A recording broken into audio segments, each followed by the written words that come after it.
Good evening. Welcome to Left, Right and Centre. I'm Vishnu Som.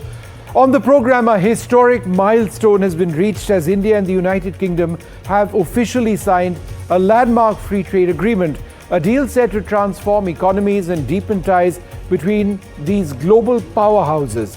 It was finalised today during the Prime Minister's visit to London. It's a multi-billion-pound pact which slashes tariffs on 99% of Indian exports to the UK and 90% of British goods to India, promising a staggering $34 billion boost in annual bilateral trade, perhaps by about 2040. From whiskey and cars to textiles and jewellery, this agreement opens markets, it creates jobs and fuels innovation quite clearly. Indian farmers, IT professionals and manufacturers stand to gain, while UK consumers will enjoy cheaper Indian imports like clothing and seafood. A social security pact ensures fair treatment for workers, and a new strategic partnership will drive collaboration in tech, defence and climate. Look, and we both know this is the biggest and most economically significant trade deal that the UK has made since leaving the EU. And I think I can say that it's one of the most comprehensive deals that India has ever done. So thank you, Prime Minister, for your leadership and for your pragmatism. And I'd like to thank everybody who's worked so hard to get this deal over the line. We've entered a new global era, and that is one that requires us to step up, not to stand aside, to deliver for the British people by building deeper partnerships and alliances. And today is very much confirmation of that approach. कई वर्षों की मेहनत के बाद आज दोनों देशों के बीच comprehensive economic and trade agreement संपन्न हुआ है। यह समझौता मात्र आर्थिक साझेदारी नहीं, बल्कि साझा समृद्धि की योजना है। एक और भारतीय textile, footwear, gems and jewellery, sea food और इंजीनियरिंग गुड्स को यूके में बेहतर मार्केट एक्सेस मिलेगा। भारत के एग्रीकल्चर प्रोड्यूस और प्रोसेस्ड फूड इंडस्ट्री के लिए यूके की मार्केट में नए अवसर बनेंगे। भारत के युवाओं, किसानों, मछुआरों और एमएसएमई सेक्टर के लिए यह समझौता विशेष रूप से लाभकारी सिद्ध होगा। Wondering what exactly it is that I'm doing on this virtual set, which replicates a farm. I can tell you I feel a bit inappropriate wearing a suit, but it is a business deal at the end of the day. So let's talk a little bit about the free trade agreement. It is, in a sense, cultivating a global harvest. So we've got this representative virtual set. For starters, India's farmers are the biggest winners of the free trade agreement. There'll be an elimination of tariffs that takes place on turmeric, on pepper, on cardamom, mango pulses, on pickles as well. Pulses are important because that's also going to see reductions in tariffs. Over 95% of agricultural and processed food tariffs, lines of those will attract zero duties once this all enters into force. This includes fruits, vegetables, cereals, fruit pulp, processed food, right? So the bottom line is this: there'll be massively reduced landed costs in the UK and increased competitiveness of Indian products in UK markets. As significantly, Indian farmers who are often vulnerable will remain protected and will not face any onslaught of British dairy imports. For example, most of India's sensitive agricultural sectors will remain protected. That is something which has been absolutely built into the script. There will be no tariff concessions on dairy products, on, let us say, apples, let us say, oats, or edible oils for that matter. These are going to be protected. So the overall goal, duty-free access, is expected to increase agricultural exports by over 20% in the next 3 years. Now that is an absolutely whopping margin. Why? Well, this will contribute to India's goal of $100 billion agri-exports by 2030. And that's what India is seeking to do. It is a massive goal. Will it be achieved? We do not know, but it would be stupendous if it can, in fact, be achieved. Market access will also increase for emerging products such as jackfruit, such as millets and organic herbs as well. So, in a sense, what we are looking at is a transformation of the rights of farmers as they try and enter the UK economy, Indian farmers, the Indian agri-sector seeking access while ensuring that our farmers are protected in areas which are sensitive to us. Well, it's been described as the biggest such move by the United Kingdom since Brexit by the British Prime Minister Keir Starmer. And clearly, India is quite enthusiastic as well about the free trade agreement which has been signed between the two nations with Prime Minister Modi there. What does it actually imply? What does it mean on the ground for lakhs of people in the United Kingdom and in India? We've got two very special guests, Sunil Bharti Mittal, the chairperson of Bharti Enterprises with us, and Chandrajit Banerjee, the Director General of the Confederation of Indian Industry. Thank you both very much for being with us. Mr. Mittal, how does this agreement, in a sense, balance India's desire for greater market access in the United Kingdom, whether it's agriculture or IT or the services sector, with the UK's goal of getting more access in terms of exports into the Indian market? Well, in any FTA, there are pressures from both sides. What you want is what the other side resists, and vice versa. And it's therefore rare to see two large economies like India and UK, or two large nations, getting to a common ground to sign an FTA. So therefore, we must not underestimate the historic moment that this beholds for all of us, and especially the two countries. The current trade is at about $56 billion. The ambition of both the prime ministers is to take this to $120 billion in just 5 years. Yeah. Now, this is an ambitious target, but achievable, because I have always maintained that there is a high degree of complementarity between the UK and India. What we need is what they have, and what we have is what they need.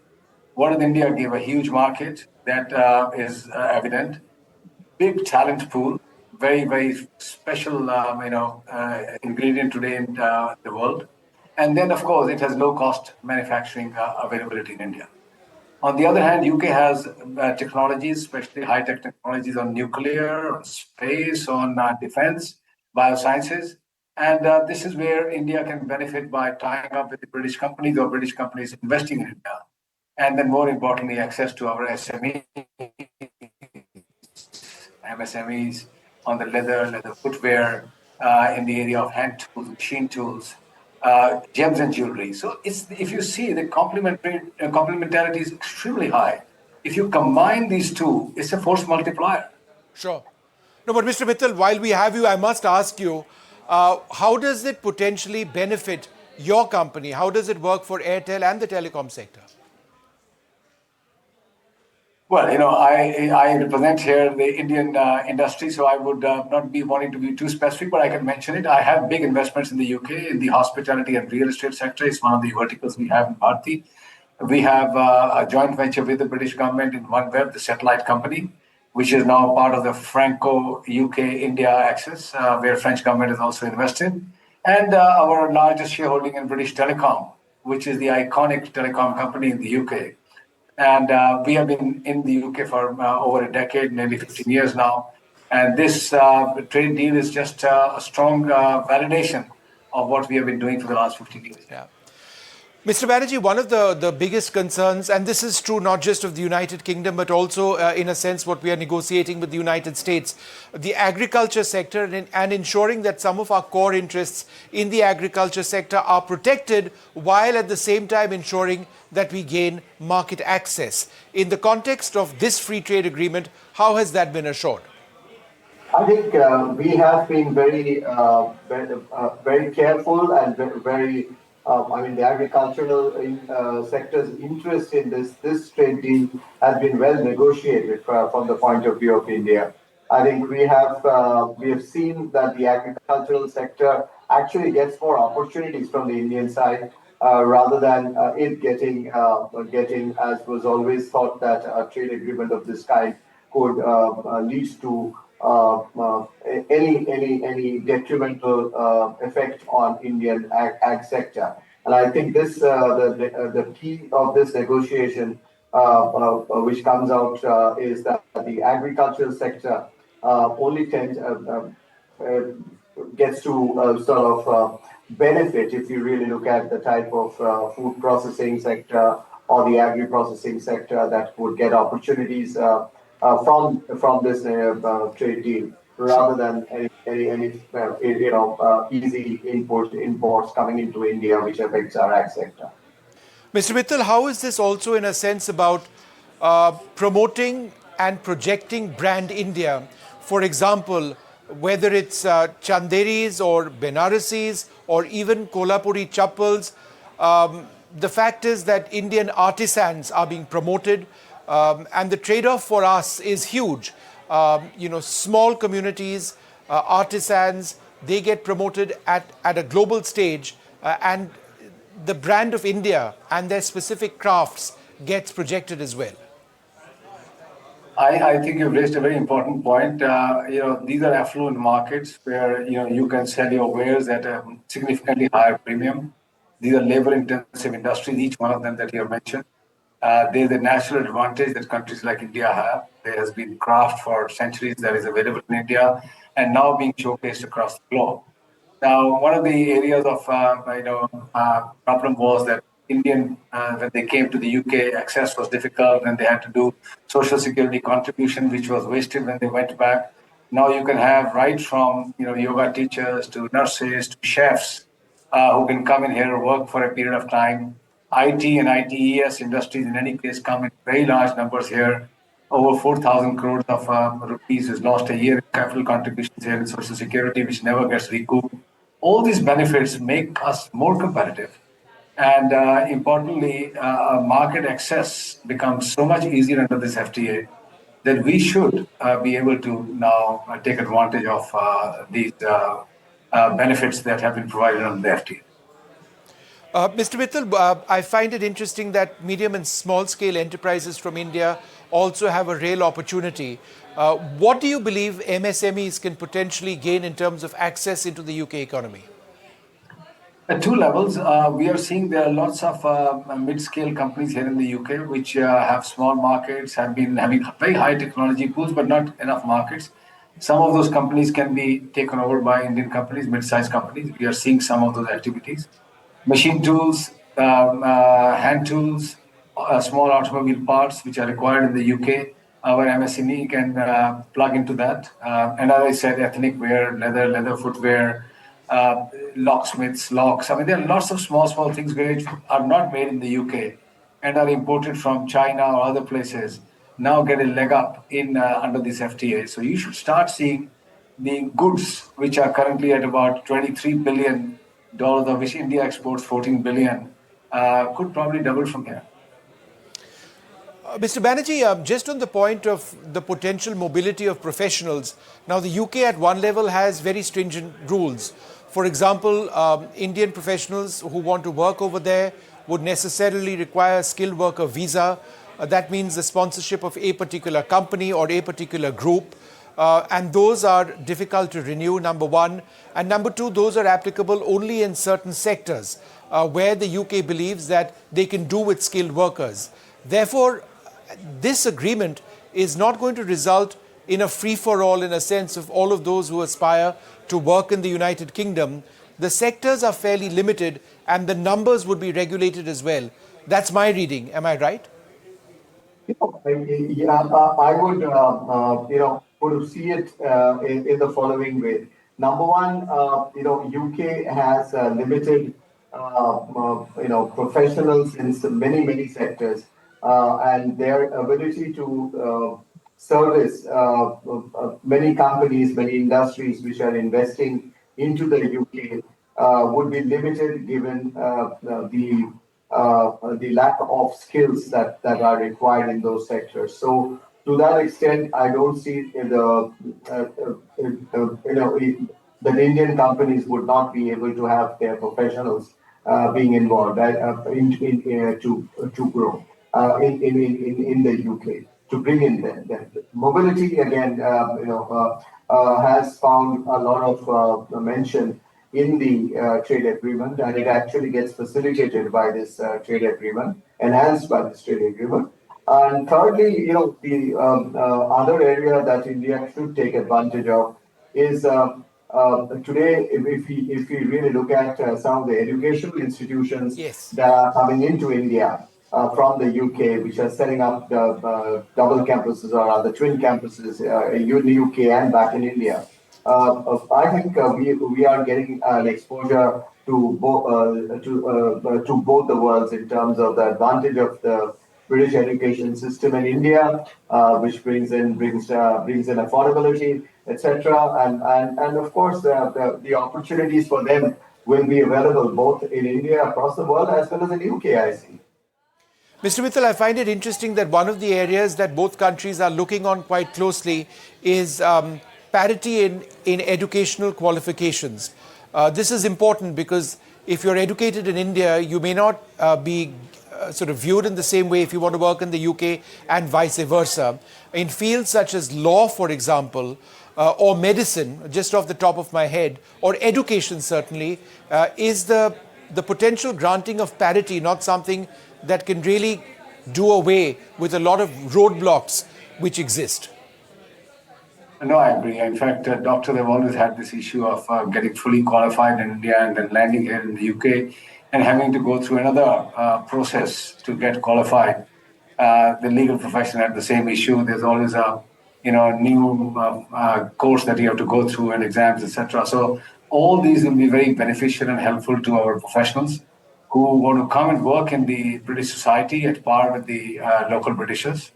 And equally, those people who are coming from here to India, because as you set up shops there from the British side, they will also need to send people. And recognizing the parity, or creating a parity between the two sides on qualification will be helpful. There still will be certain areas where they may not agree because the levels of expectations of a certain qualification may be slightly different. But I think a lot has been bridged there, and this will be truly beneficial.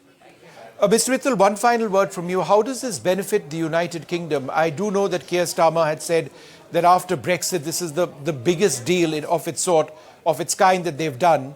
But what is it that the United Kingdom stands to gain from India, apart from massive market access and the size of our economy? Well, on a lighter note, the new CEO of Diageo, who's an Indian, Nick Jingyani, who's worked with me before, he was very happy today because his Scotch whiskey will get a lower duty. But on a serious note, I think where this will matter is in the high-tech areas, the hypersonic missiles, the small modular reactors for nuclear services, the green hydrogen areas, drones, UAVs. These are massive high-ticket items. Public procurement in India for the first time has been opened up to foreign companies above a certain threshold. The British companies will be able to participate in public procurement in India. These are going to create jobs here in the UK, which is, as you know, very important for them. And then they have a manufacture of cars here. Thankfully, Tata, does one of the biggest, has the biggest ownership of a car company, Jaguar Land Rover. Yeah. Those cars can be much cheaper when they're brought to India from the UK. So there are advantages to the UK. This is not a one-way street. This is a solid two-way street, a win-win. The main reason, Vishnu, for this is there's a very high degree of complementarity between the two economies. What they want, we have. What we want, they have. And if you sort of put this together, it truly, to my mind, is a force multiplier. All right, sir. Thank you very much for being with us, both of you. Exciting times. Let's see if this massive agreement can truly live up to its promise. Thank you both very much indeed. Thank you. Right, well, I'm magically in another virtual set, trying to discuss and explain different aspects of the free trade agreement between India and the United Kingdom. We spoke about agriculture earlier on. There are many things we can discuss, but for the moment, let's talk about protecting and projecting brand India, from Kolhapur chappals to Benarasis and Chanderis, often crafted by Indian women. That's a massive priority in the India-UK free trade agreement. The agreement is transformative for the economic empowerment of women. The India-UK Free Trade Agreement includes a pioneering trade and gender chapter, and that is clearly meant to ensure that women's empowerment is a key part of global trade. By eliminating trade on 90% of tariff lines, right, and that is an important goal of this entire project, the Free Trade Agreement enables Indian women in textiles, leather and tech to access the UK's $23 billion market. Now, geographical indications, in other words, where is an Indian product made? That's important. So there will be geographical indications on products which are exported to protect heritage craft like Banarasi and Chanderis, ensuring that there is fair value for women artisans in textiles and in leather. So Brand India is going to be projected in a very major manner. Kolhapuri chappals, for example, the Indian leather icon has gone global. Already it'll go even more global. These are crafted by women and family artisans in Maharashtra and other states, and will now have duty-free access to the UK's premium handmade footwear market. So it's going to go to the high street, and in the process, our artisans would perhaps earn a great deal more. The goal to enhance brand recognition, cultural identity, and enhance artisan incomes. The Free Trade Agreement is expected to boost job creation and financial independence for women, positioning India as a top supplier in labor-intensive sectors. So that's another key goal. As we've seen in a lot of this, the role of women as artisans, as workers in the labor-intensive sector is not just respected, it is projected with the clear aim of bringing in hard-earned currency.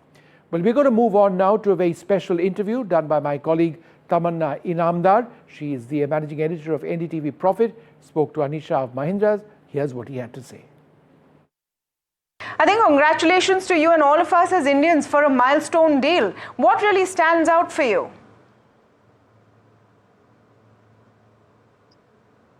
The warmth of the relationship between the Prime Ministers. I am currently at Chequers, the UK Prime Minister's residence, and we were just with the Prime Ministers and the government officials who've been working on this. This deal goes beyond just the free trade agreement. From what we've seen is the warmth in the relationship will help both countries come together in a much stronger way and positions India even better on the world stage. And that's something that our Prime Minister has been driving for many years now. And this is one significant step forward in that process. Overall, what we've heard with regard to the deal, it's a fantastic deal for India in particular, and for both countries. It's a win-win, and it's one that will position various industries in India very well. It also goes multiple steps forward in terms of helping India become a manufacturing hub for the world. And as we get all the details of the deal, it will be obvious why it does that. But we're very excited about what has been done, and kudos to all the key folks in government who really worked extremely hard to make this happen. What is the behind the scenes sense that you can give us of the negotiations? Because these negotiations have been going on for a while and there's so many stakeholders to take together on this. So behind the scenes, you will have to ask the key actors in the negotiations for. All I can say as an observer is that it has taken a lot of effort from both sides, and the net outcome from what we've seen so far is one that really positions both countries very well. Just one question, sir, on the automobile industry specifically, and of course for M&M, the duty on cars, on automobiles imported from the UK now goes down drastically from 100% to 10% as per the document that what we are seeing. As an entrepreneur, do you see this as competition coming in? I'm just trying to understand how India Inc. looks at this sitting on this side, as some imports will also get cheaper into India. So as you see the details of this, what you will see is it has been set up in a manner that really makes a lot of sense. It is one that will strengthen the Indian auto industry. It allows for exports. We are looking forward to exporting to the UK now and competing in the UK market. It also allows for greater innovation, and the quota that has been set up is one that will enable gradual reduction in duty over time as well. So from all perspectives, we see this as a very positive deal. What are the sectors which you think are going to be the biggest for your group in terms of exports? Automobile, clearly. IT services will see significant benefits from the movement of people. And we will look at hospitality as one potential area. There are a few others, but this is based on the information we have so far. Okay, just one last point about automobiles and the EV space as it's heating up in India. There'll also be now some more brands which are available for Indian consumers here. The Tesla has come in as well. How do you look at that kind of competition in the EV space right now, even as you have a super hit model that is out? We have a fantastic set of products and we are ready for competition.